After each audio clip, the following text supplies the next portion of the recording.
தமிழக மக்கள் 4/5/2006க்கு பிறகு என்ன நடந்தது என்பதை தெரிந்து கொள்ள வேண்டும். தோழர்களே, 4/5/2026 அன்னைக்கு ரிசல்ட் சாயங்காலம் வந்துருச்சு. 108 தாண்டல தாவேக்க.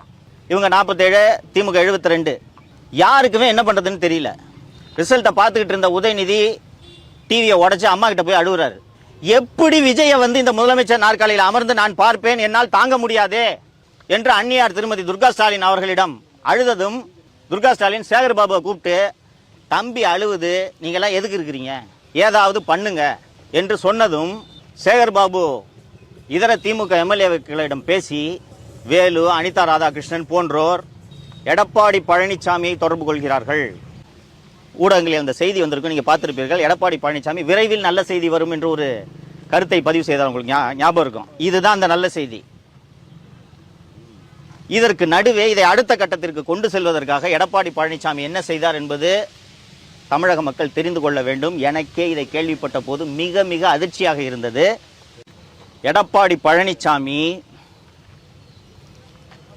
பாஷ்யம் கட்டுமான நிறுவனத்தின் உரிமையாளர் திரு அபினேஷின் வீட்டில் சபரீசனையும் உதயநிதியையும் சந்திக்கிறார்.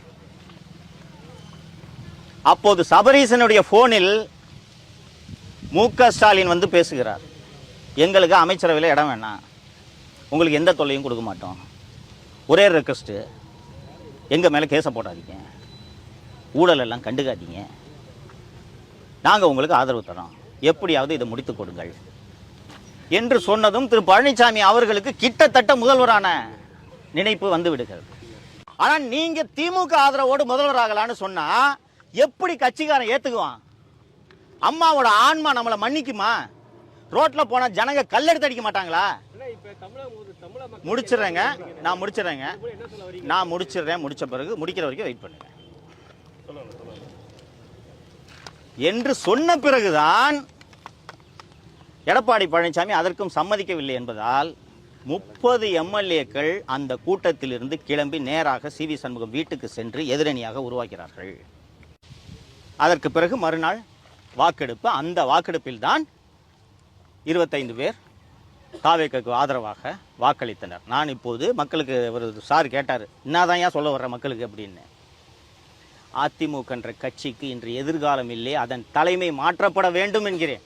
தமிழகத்தின் இன்னொரு காங்கிரஸ் கட்சியாக அதிமுக மாறிவிட்டது.